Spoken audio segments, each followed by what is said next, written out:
In the summer of 2016, a seemingly normal 26-year-old man broke into the care home he used to work at with only one thing on his mind: euthanasia.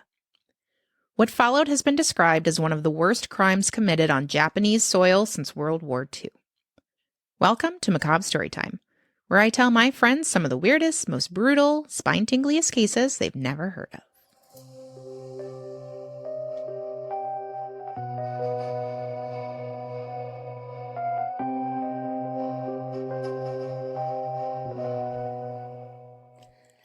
Ta-da! Welcome. I'm Sarah. I'm Rhonda. And we're here for this. And this is Macabre Storytime. It is. How's it going? Great. Cool. Mm-hmm. You want to just get into it? Let's go. Let's go. I don't have anything fun to say, so let's do it. We did all that on the last one. We're not on the beach. We did. We are not on the beach. We're still not on the beach. All right. So let's start. Last episode, we traveled to the beautiful land of Austria, where we will someday live. Yes. Probably be 80 years old, but we'll live there someday. Whatever. And we'll be in adjoining houses that just have like a walkway that joins them together. Piper can take care of us as she's walking back and forth between them. Exactly. But so we traveled last episode. Mm-hmm. We are going to travel further east this episode. We're going to keep going. We're going east? We're on a world tour. Wait. That was east, I would assume. Oh, never mind. I know my east and my west. Yeah, obviously. So we go to Russia? China? A little bit further. China? A little bit Japan. further. Yes. Okay. We are going to the land of the rising sun. If we go, wouldn't it be closer just to go west to get there? If we were leaving from the U.S., yes. But we're not. We're leaving from Austria. Oh, so no. That's true. Okay. So we're going... We got to start where we left off. Right. World tour. Okay. This is our world tour. I can't even say it. Land of the Rising Sun. Land of the Rising Sun. And we're going to start the story where I love to start stories. At the end. At the end. Around 3 a.m. on July 26, 2016, not that long ago, Satoshi Uematsu walked into the Tsuki police station in Sagamihara, Japan. I like how you said that. It was very confident in all those, all that Japanese you just said. Because I don't know Japanese. He had come to turn himself in, so he offered up a bag of bloody knives and said, "I did it." Okay. Putting the knives down. Oh, who are you and what did you do? So let's solve the who are you part. Thanks for that, but yeah. A little backstory, sir. Thanks for the knives. But you want to fill us in? Yeah, let's get to the backstory, sir. And that backstory is Satoshi Uematsu was born on January 20th, 1990. So he was born in Sagamihara, Japan, which is about 40 kilometers or 25 miles west of Tokyo. Okay. So remember, we went east. It's that way. West is that way. Okay. Thank you. His father was an elementary school art teacher, and Uematsu had also worked as an elementary school teacher for a period of time after graduating college. He didn't really like working with young children, though, and decided to leave the teaching profession. Not for everybody. Wouldn't be for me. Right? It's trying. And that's just me teaching children not in person, like over the internet when I was teaching children. Piper wants me to be her teacher. I'm like, nope. Yeah. She wants me to be her Girl Scout leader. I'm like, nope. I'm not that mom. I love you, but I can't do that. Right. I'm not that person. I can't. So he went to work after he left teaching. He went to work as a carer at the Tsuki Yamayuri Inn, which in English translates to the Tsuki Lily Garden. Sounds lovely. Very nice. Which was a care home for mentally disabled adults. Very nice name for such a horrible place. Right. People who are just can't care for themselves, need help. Dependent individuals. Yes. Now, he started at the care facility in 2012, and was known as a hardworking, caring, and good-natured worker. It's weird that he didn't want to work with kids, but is working with people that need help. Not only people who need help, they're mentally disabled adults. Sometimes they have the capacities of children. Sometimes they have less capacity than children. Right. So, yeah, I don't know. I mean, it is what it is, but it seems to be weird. I don't want to be a teacher of young kids, but I'll go teach these mentally... Not even teach, he's just taking care of them. Well, yes, go take care of these mentally dependent people. Yeah. It is an odd turn. Yes. But just my thoughts on it. Yeah. Go ahead. Now, so he is doing a good job. He's a good worker, but he resigned abruptly in February of 2016, much to the surprise of many of his coworkers. Okay. I don't know what's going on. It's weird that he just quit. Now, Tsuki Yamayurien is a residential care facility run by a social welfare organization. It was established by the local government and built on a 7.63-acre area of serene woodland on the bank of the Sagami River. Sounds lovely. Beautiful. Sounds very peaceful. Mm-hmm. Now, as of April 2016, the facility housed 149 residents between the ages of 18 and 75, all of whom had intellectual disabilities. Like enough to need a care home. Yeah. Many also suffered from various physical disabilities as well. Okay. Some were capable of engaging in physical activities and going outside, but others were bedridden. So there's a spectrum. Right. Now, in February of 2016, Uematsu attempted to hand deliver a letter to Tadamori Oshima, who was the Speaker of the House of Representatives of Japan. Okay. He tried to hand deliver it to him. Probably not good. Not going to happen. He attempted this at Oshima's home in Tokyo, but was prevented from doing so by security guards. I mean, what makes you think you're going to be able to walk up to this guy's house? Mental illness. I mean... Because I know. Now, so he didn't get in. Security guards were like, nah, bro. And I want to hear a Japanese guy say that. Nah, bro. But he returned the following day, and he left the letter that he was trying to deliver with the guards to give to Oshima. In the letter, Uematsu appealed for the legalization of euthanasia for those with multiple disabilities in cases where it was requested by their guardians. Now, you looked at me in a way. It had a way about it. And I'm gonna say some stuff about what you were looking at me about, and then we're gonna see if our paths meet here, okay? Legalization of euthanasia. I am pro this for instances where people themselves have decided, I'm dying of cancer, of whatever, 97% of my body has been burned. My life's never going to be the same again. Everything is pain. I just want to end it because this life is essentially over. You know, I have stage 4 ovarian cancer. I'm going to die at some point. Like, legalized euthanasia for people who are making these decisions themselves in an informed manner. Right. I am pro. Mm-hmm. You should not be forced to live in a way that your quality of life is gone. Correct. And, you should be allowed to make that decision for yourself, I think. I agree. However, legalizing euthanasia to kill other people because you deem them as not worthy of living anymore is a different story. Correct. And that is what he is advocating for. Right. You lost me immediately on that one, sir. Thoughts?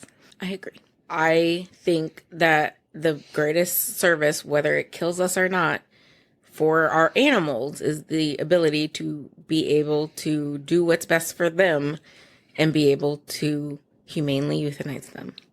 Right, when their time is clearly When it's clearly coming up. They're not well. They're not well. Their quality of life is not there anymore. Mm-hmm. They have lived their life the best they could. Right. And honestly, I feel like the animal would be like, yeah, do it. This is and yes, it kills us to do so. But we don't have that ability for us. For ourselves. And we deal with people with dementia who are literally wasting away. Deal with people with cancers that are eating their bodies and they're never going to get better because they caught it too late. Right. Or they can't afford the medicine. Right. And they don't want to keep going. And they just want to end it. All chemo is a poison for poisoning the body. It is. And if it's not something that can be, like my mom had chemo and radiation, but her cancer is gone. Right. But that was a treatable cancer. Right. Some people do not have that option. Right. And it's just prolonging the inevitable. Right. And you don't give people the option to advocate for themselves like we give ourselves the option to do that for our animals. Right. But I don't agree with the fact that we should be advocating for other people. That's just more of a selfish thing on your part. Exactly. I don't want to deal with you anymore because you're a burden to me. That's exactly what the way I feel. Yeah. That is. Yeah. Is you're a burden to me. I don't want to deal with you anymore, so please let me kill you. Right. Let me legally kill you. I don't think your life is worth living anymore. Right. Because you are mentally disabled, whatever. So I would please like to have this person dead. Yes. No. Like, making that decision for yourself is one thing. Deciding that someone else is not worth having alive anymore, totally different story. Right. And just because they have disabilities, and especially in a place where, as great as Japan is in some instances, they don't look too kindly on disabilities. Right. Often people with disabilities are shunned, are hidden. It's not something that is very widely accepted in Japanese society. So to me, it almost feels like, not quite, I wouldn't go as far as to say like a genocide of sorts, but I mean, kind of. You just want to get rid of disabled people because you don't think that they're worth having around because they have disabilities. Right. That's not for you to decide. Right. It's someone else's life. Right. And he said, if it's requested by their guardians. Okay, well, their guardians could be like, I don't want to deal with this shit. Exactly. And that's how I feel that was worded, that you're a burden to me. I don't want to deal with you anymore. So I want this to be legal. So I don't want to get in trouble for this. Yeah. Back to this letter. He asked in the letter for Oshima's assistance in delivering his message to then Japanese Prime Minister Shinzo Abe. He wrote, quote, I envision a world where a person with multiple disabilities can be euthanized with an agreement from the guardians when it is difficult for the person to carry out household and social activities. Which sounds to me not like they're, bedridden and essentially a vegetable, but they can't, be social and like a quote unquote normal member of society. Right. He also wrote that the euthanasia of the disabled would be, quote, for the sake of Japan and world peace, and that it would benefit the global economy and prevent World War III. Not sure how. How does a disabled person have anything to do with World War III? No idea. Okay. After signing the letter, he detailed an offer to target 2 facilities housing disabled people, possibly referring to, at least in part, to the buildings that he would later target, with the ability to kill up to 470 people. I will do this for you, Japan. Now, the plan was to arrive during the night shift when staffing would be low. He added that the staff would be tied up, but just to keep them from interfering, they wouldn't be harmed. Because remember, this isn't about just killing willy-nilly. This is targeted. He also added that the murders would be quick and as painless as possible, and that he would turn himself in afterwards. This sounds like it was just a predetermined. That's not the word. Premeditated, like, murder spree that he was gonna say, "Hey, I'm gonna do this. I want permission to do this. If you don't give me permission, I'm just gonna do it anyway." I think he just felt like this is the right thing to do. Hey guys, should we make this like a thing? But he's tying people up. Just so they won't interfere with his murder. But if it's legal, why would they interfere? Because it's not legal yet. He's offering to do it now. Not, let's legalize it and then this is how it's going to be done. He's offering right now, I'll go do this so we can see what it's like. I'll go murder these people and we'll see how it is. See how that affects the world economy in World War III. And then we'll go from there. Because it means, yeah, whatever. So he also claimed that he was saving from unhappiness, that's a quote, both the severely disabled and those he believed were burdened with maintaining their lives. And I would like to underline where I just said those he believed were burdened by these disabled people. So it was up to him. It wasn't up to anybody else. Right. This is your thoughts, thinking something and projecting that onto the guardians of these people. Hey, Sarah, I think your sister, because you don't have one, your sister is a burden to society and you need to just let her go. Because she has social anxiety and she doesn't want to clean her house. And you're literally just describing me. I'm just making stuff up, but it's just stupid. Yeah. He's got thoughts in his head and he's just projecting them out on everybody else. Right. Now, he offered to commit the act himself in exchange for certain conditions. I do not know what the conditions are or were. Well, apparently since we started at the end with a bag full of knives, it wasn't quick and painless. We'll get there. So may have been quick, but it wasn't painless. Right. Now, the conditions maybe like I'll turn myself in, but don't like charge me with anything. Conditions, I don't know. But after he then signed the letter again, and he added his address, his phone number, and the name of his employer, which is this facility where disabled people live. Which was one of the ones he targeted, I assume. Maybe. Now, so I work here, and we should just get rid of them all. Yeah, I've seen some stuff here. I think this is unnecessary. Let's just cut them loose. Now, in a later interview with Japan's Mainichi Shimbun newspaper, Uematsu said there was, this is a quote, no point in living for people with mental disabilities, and that he had to do it for the sake of society. Who are you to decide there's no point in living? Right. You are not that person. I feel like the only person who should decide that for a person is that person. Like, yes, death is sad. Killing yourself is sad. But, and I'm not saying just anyone who's, having a down day should be allowed to euthanize themselves. That's not what I'm saying. I'm saying, I'm in stage 4, renal failure.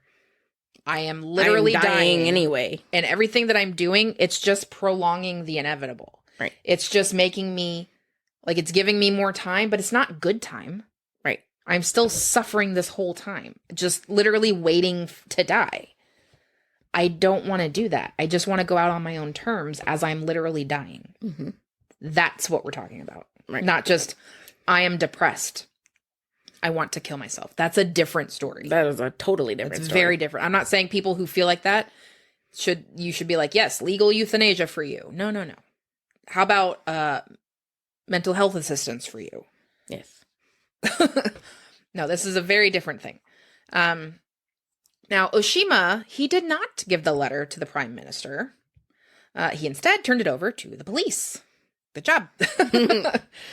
Tokyo police contacted the police in Sagamihara, which is, remember, where he lives, to investigate this. What the fuck are you doing, sir? Now, during this time, Uematsu posted to his Twitter account that he expected to be arrested, as you should have. Sagamihara authorities arrested, questioned, and involuntarily committed Uematsu to a psychiatric hospital for 2 weeks. So he was put in the same place that he Not necessarily the same place, because it's a psychiatric hospital, not a place, not a care facility for mentally disabled people. True. So he's there for 2 weeks, but he was released on March 2nd after doctors deemed him not to be a threat. And to those doctors, I say, quit your day job. Find a new one. Because holy jeebus was he a threat. And we're going to get to that right now. At about 2:10 a.m. on July 26, 2016, Satoshi Uematsu used a hammer to break into the care facility that he worked at, or that he had just, quit. He tied up a staff member and took their keys. Remember, he doesn't want to hurt the staff members. He then proceeded to go from room to room, stabbing each resident in the neck as they slept. But he does it... Quick and painless, Rhonda. Quick and painless. But is he saying, every resident in this facility is not worth living? Apparently. Because he's just going room to room? Right. He's not like, okay, room 412, got you. Okay, next I have room 313. Okay, got you. It's not like that. He's just like, do. Room to room. Okay. I don't know if maybe they were in different, wards of the facility or something, where, the people who are a little worse off were over here. But he went room to room, where he was in the building. Stabbing them in the neck.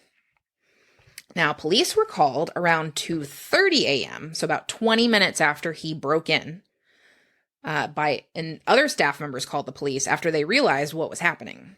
So there was more than just that one that he tied up. Right. And others were like, oh, what's happening here? Oh, dear God, I'm going to call the police. Right. Now, staff reported to the police that a man with a knife had broken into the building. But, unfortunately, Uematsu had already left the building by the time police arrived. Security footage recorded him leaving the scene at 2:50, so he'd been there for 40 minutes, and the armed police entered the building around 3 a.m., so they, just missed him. Just 10 minutes. Okay. And this is where they discovered the scope of the crime. And they called for 29 ambulances. Yes. Satoshi Uematsu had killed 19 people. The youngest was 18, and the oldest was 70. In addition to the 19 he killed, he injured another 26, 13 of which were severely injured. That one gets a deep breath, yes. Now, the trial. On February 20th, 2017, 7 months after the crime, Uematsu was found mentally competent to stand trial. Good. Perfect. I mean, he planned this out. Very clearly, and told some of the highest authorities in the nation about it. I told you this is what we needed to do. You didn't give it to the right people, so I just took care of it myself. This was quite planned, yes. I mean, that doesn't mean necessarily that he wasn't mentally unstable. No, but it was definitely premeditated. Right. And that is a cause for definitely murder. Yeah, absolutely. The planning that goes into it takes some, some mental fortitude that someone who is mentally incompetent doesn't necessarily have. Right. They don't plan it out. They just do it. One question is, did the people that saw him enter not know who he was? He did work there. He did work there recently, But these were night shift people, and I don't believe he worked night shift, so maybe they didn't. Oh, okay. Because if their shifts did not cross, maybe they just didn't. Okay. On February 24th, 2019, so 2 years later, after this hearing about his mental competency, he was charged with 19 counts of murder, 24 counts of attempted murder, 2 counts of illegal confinement causing injury, 3 counts of illegal confinement, 1 count of unlawful entry, and 1 count of violating the firearm and sword possession control law. I love that they included swords in them. Well, they have a different outlook on weapons than we do. Oh, yeah. Okay, so that was February of 2019. On December 23rd, 2019, Uematsu said he would admit to the crime because denying the charges, this is a quote from him, would be quibbling and make the trial too complex. Denying the charges would be stupid because you admitted that you were going to do it. Not only that, you took the bag of knives to the police afterwards and was like, here I am, I did it. Like, why would you even try and deny it? Right. I don't know if maybe he's talking about like the mental aspect of it. Like he wasn't in control of his faculties or whatever, but whatever. Now on January 8th, 2020, Uematsu pleaded he pleaded not guilty. The defense team, which is weird because he just said, like a week or 2 earlier, I'm not going to deny it because, that would make things too complex. But he pleaded not guilty. But then he pleaded not guilty. He's an enigma, this one. The defense team argued that he was mentally incompetent due to his abuse of marijuana. That deserves a giggle. Yeah. His lawyer said he abused marijuana and suffered from mental illness. He was in a condition in which either he had no capacity to take responsibility or such a capacity was significantly weakened because of marijuana. That's like the least dangerous drug to take. Marijuana makes you eat fried foods. It doesn't make you chill out and ponder the meaning of the universe. It's not crack cocaine. You don't go on a It doesn't make you go crazy. Right. My nephew posted a picture last night. The effects of marijuana, and it was a plate of cheese fries, jalapeno poppers, and mozzarella sticks. That sounds amazing, and I don't even smoke marijuana. I know, me too. I'm like, are those jalapeno poppers? And he's like, yes. Give me all of those things that you have. I want them all. I'm like, I will share. He was also diagnosed with narcissistic personality disorder during a forensic mental health assessment during the investigation. And yes, he did have traces of marijuana in his blood when he was arrested, but prosecutors were adamant that he was able to be held responsible.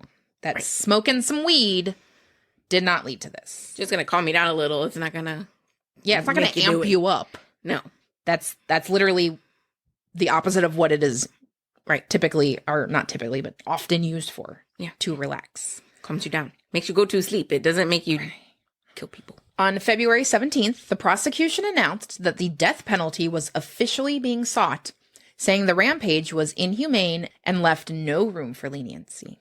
On March 16th, Uematsu was sentenced to death by hanging by the Yokohama District Court. They still hang people in Japan? Mm-hmm. Well. And on March 30th, the death sentence was finalized, and Uematsu withdrew his automatic appeals to the upper courts. He said he had expected to receive the death penalty, but wasn't convinced he deserved it. Okay. You killed a bunch of people, but you don't deserve it? Apparently. And obviously I have thoughts because I'm, anti-death penalty. I understand that, but that I'm trying to think of how he thought about it. Yeah, I don't know. Is like, I killed a bunch of people, but I don't deserve the death penalty. I'm trying to prevent World War III, guys. Let it slide. Because 2 mental institutions are, holding us back. Yeah, mentally disabled people are definitely the root cause of the problem. Yeah. Anyway.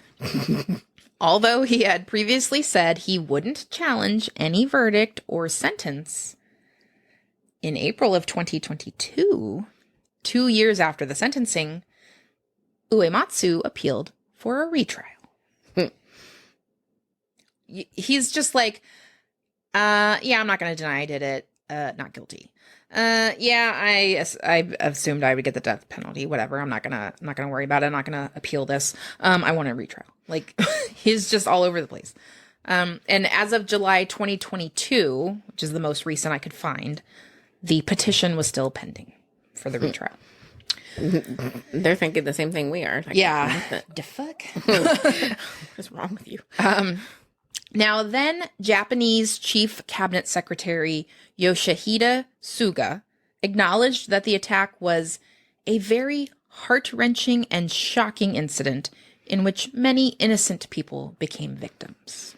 Yes. He also said the Ministry of Health, Labor, and Welfare would investigate ways to prevent a similar incident from occurring again.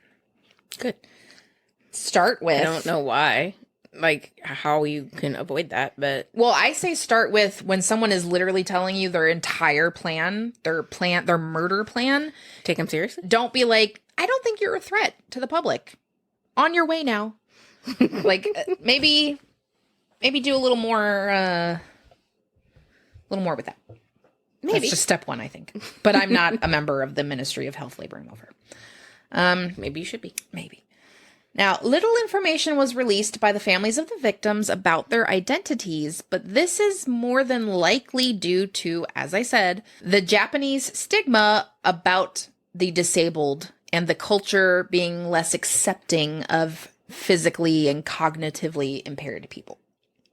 Many families didn't want to reveal that they had a disabled relative, that they were ashamed, and they put them in this care facility, and people in their lives didn't know about them because of this stigma. Mm-hmm. Now, one woman whose 19-year-old daughter was killed in the attack was willing to come forward and address the court and the murderer. Her daughter's name was Miho, who was autistic and nonverbal, but was friendly and got along well with others. Her mother said, "I was proud of her as she had a lovely smile and was so adorable. Miho was living her life to the fullest, and I would like to leave proof for that. I want the name Miho to be remembered." As for Uematsu, she said, "Even the most extreme penalty is light for you. I will never forgive you. Please bring back my most precious daughter. You're still alive. It's not fair. It's wrong. I demand capital punishment." Well, yeah. The care facility was later demolished, though the governor of the Kanagawa prefecture said it would be rebuilt. And the new facility opened in July of 2021. And just a little interesting tidbit to finish off with. On July 26, 2017, on the 1-year anniversary of the massacre, a documentary titled 19 Paper Cranes was released. This film follows a deaf Japanese papermaker with kabuki syndrome as she memorializes the 19 victims of the Sagamihara stabbings.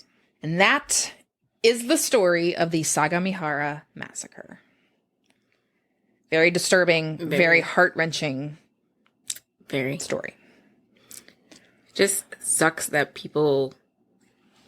I understand that they have a different outlook on the disabled than we have grown to. Even our outlook needs to be adjusted as well. But yeah, we've come a little further. We have. And it breaks my heart to think that I have this disabled family member and they're just in this facility for life, basically. Mm-hmm. Because I'm ashamed of them. Right. And to be that person and to know, obviously a lot of them don't understand why they're there or what. Right, yeah. But to be someone like her daughter, like mm-hmm. she would understand. She's not communicative verbally, but she would understand that, she's different and that, mm-hmm. That she's here for a reason. Mm-hmm. But my family is ashamed of me. That's why I'm here. And I'm sure not all of them were there because the family was ashamed. I'm sure many of them needed the care that their family just probably couldn't provide. Right. And I get that too, but it's just... I'm not trying to say all Japanese people are like anti-disabled people. No. Not what we're saying. I know that, but I know the stigma is that they're, ashamed of him. Mm-hmm. They're, obviously disabled people do need care, and that's what the facility was there for. Right. But it's just heartbreaking that people did understand why they were there and the thought process as to why they were there. Yeah. And, yes, I'm sure many of them were there because they needed that extra care the family couldn't provide, but there's no denying many of them were there because the family wanted to hide it away and not let people know about it. And unfortunately, that's the case everywhere with it, to a degree at least. It reminds me of a TV show, and I don't remember which. I think it might have been Outlander, that they had a relative that was mentally off that they really didn't talk about. They kind of just dealt with as they had to. But she wasn't in a facility or anything. They just didn't talk about her. Right. And I think it was Outlander. I don't remember. It's been a while since I saw it. That kind of reminds me, just yesterday I was watching some Lazy Masquerade videos, and he did a quick thing on Rosemary Kennedy and how she, as a young woman, I mean, she had the mental capacity of I think it was maybe like a 12-year-old or something. Like she had some mental disabilities. And they didn't really talk about that, and they didn't change. And by they, I mean her father, for example, Joseph Kennedy, who was a prominent man. I mean, it's the Kennedy family, right? And they didn't adjust expectations for her based on her abilities. She was still had a lot of expectations on her as a Kennedy. At one point, they decided. Her behavior kind of changed a little bit as she was getting, into her adulthood. And they decided they wanted to do something about that. So her father had a lobotomy performed on her. Wow. Yeah. And for those who don't know, a lobotomy is basically they put an instrument in your brain and they scrape some tissue away. And she did not get better after the lobotomy. She got much, much worse. I wouldn't expect anybody with a lobotomy to get any better. Yeah, she went from having the mental capacity of like a preteen, something like that, to a 2-year-old. She lost her ability to walk, talk. She was put in a facility for the rest of her life and just kind of not talked about. Even as a Kennedy, she was just kind of pushed to the side and not really talked about. So we cannot say that it's just Japanese people that do this or anything like that. And obviously we weren't saying that, but it's closer to home than we would like to think.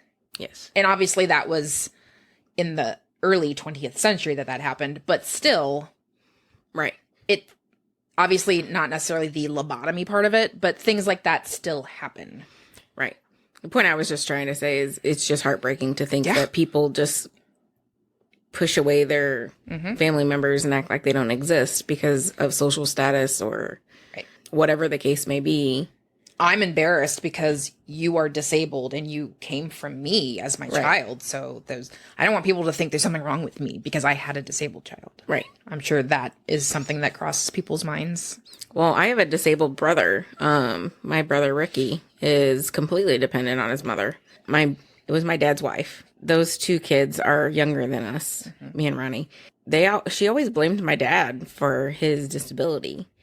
And I'm like, how are you going to blame my dad for his disability when his sister has similar, she's at least able to function. He is not.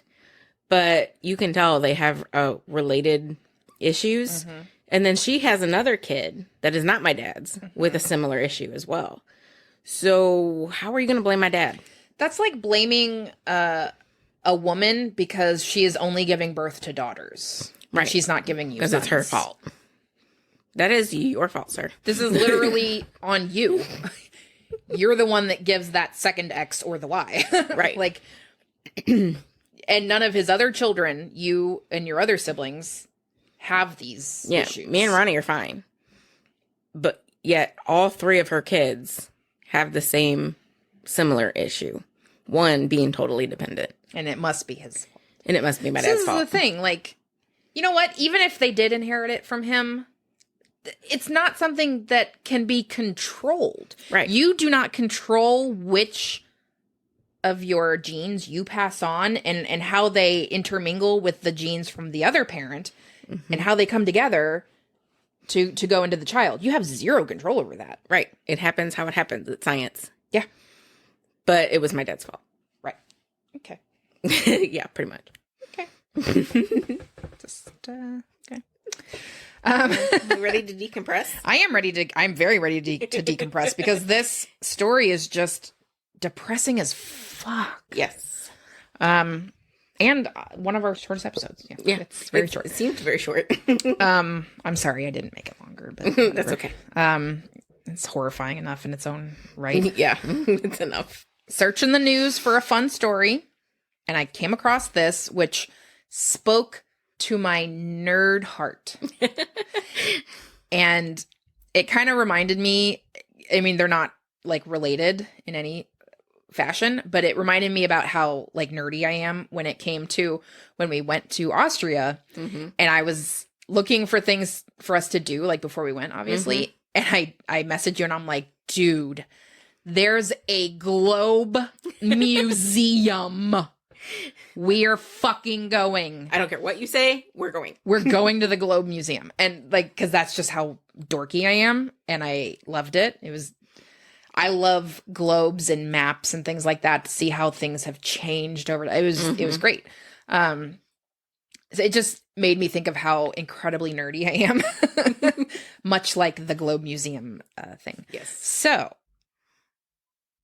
there recently, and by recently I mean like just this past week, was a businessman and a former Los Angeles Police Department commissioner. His name is Steve Soberoff. He decided to sell some of his most prized possessions. And these possessions were not globes. That would be super cool. But they were another old-timey thing, which I really, really love. Typewriters. Ooh. Yeah. The business developer and philanthropist decided to auction off his collection of rare prized typewriters to benefit, charity or whatever. Now, I saw this and I was like, oh! And I turned to my coworkers and I'm like, who wants to get me a typewriter for Christmas? Like one of those old timey ones with like the circle letters. Yeah. When you hear every type.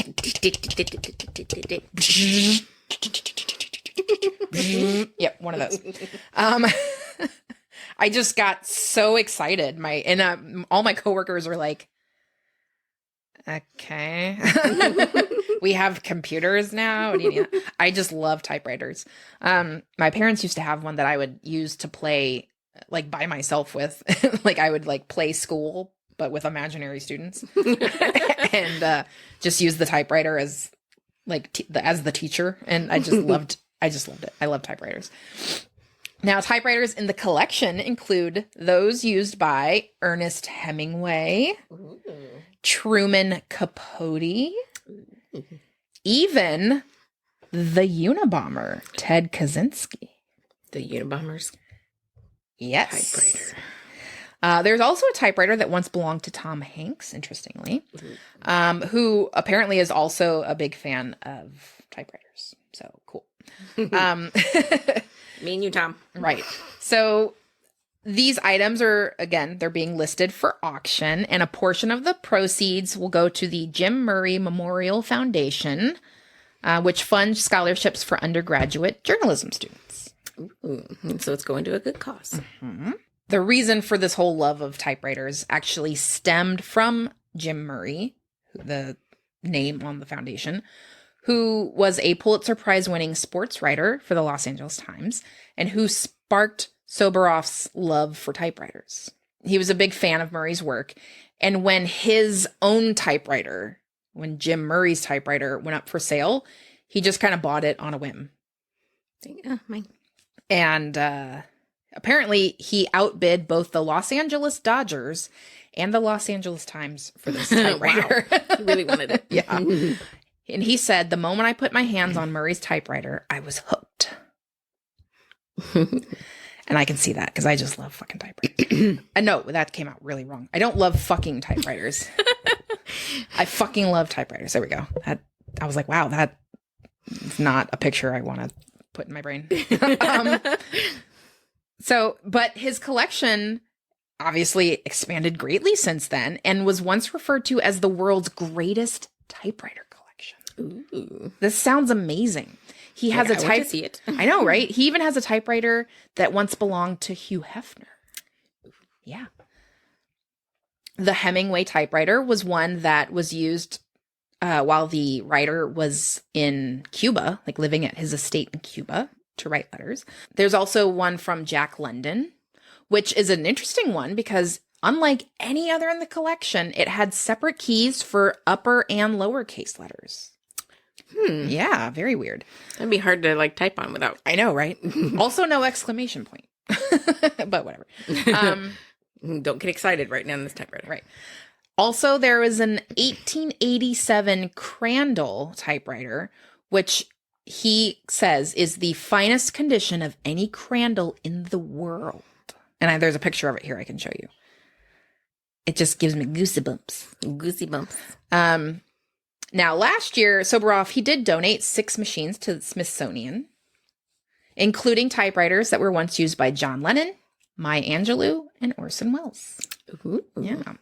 Now, his remaining 33 are heading to auction, and it just began on Friday, the auction. All but the Crandall typewriter, that 1887 one, once belonged to people who were featured on the front page of Time magazine. And this was one of the requirements of his collection.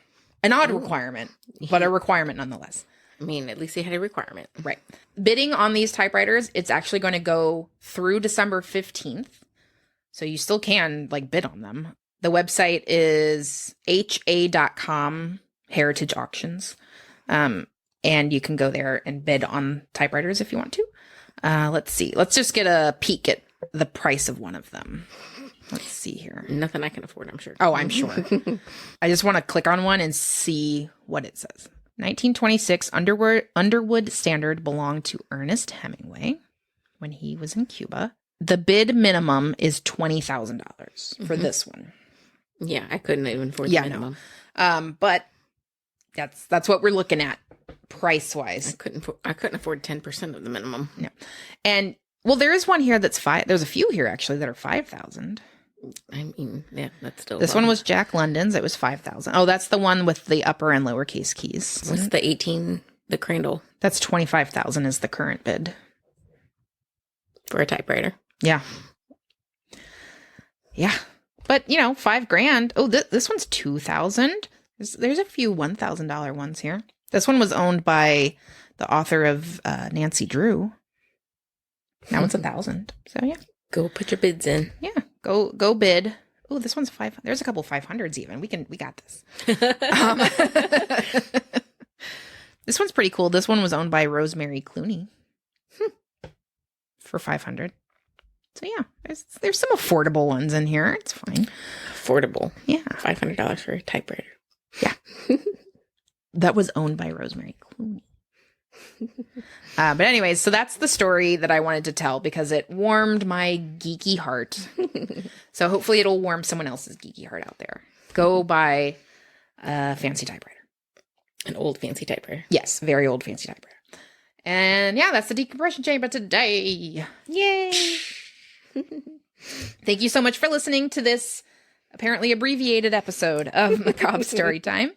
To stay in the know on all things macabre, follow us on Facebook, Instagram, YouTube, and TikTok at Macabre Storytime. Or you can email us at macabrestorytime@gmail.com. And if you're interested in supporting the show, head on over to our Patreon page. That address is patreon.com/macabrestorytime. Patrons get exclusive access to early releases of our weekly episodes, bonus episodes, behind-the-scenes content, and stickers. And with subscription starting as low as $1 per month, it's practically free to support the show. Exactly. And if you can go and bid on a $20,000 typewriter, you can support the show. You can be a Patreon. But if you can't afford a $20,000 typewriter and you cannot sign up to be a Patreon, that's totally okay. You can still support the show by rating, reviewing, and sharing it. Doing this does so much to help boost the show, and obviously we appreciate it more than you know. Very much so. Once again, thank you so much for listening, and until next time...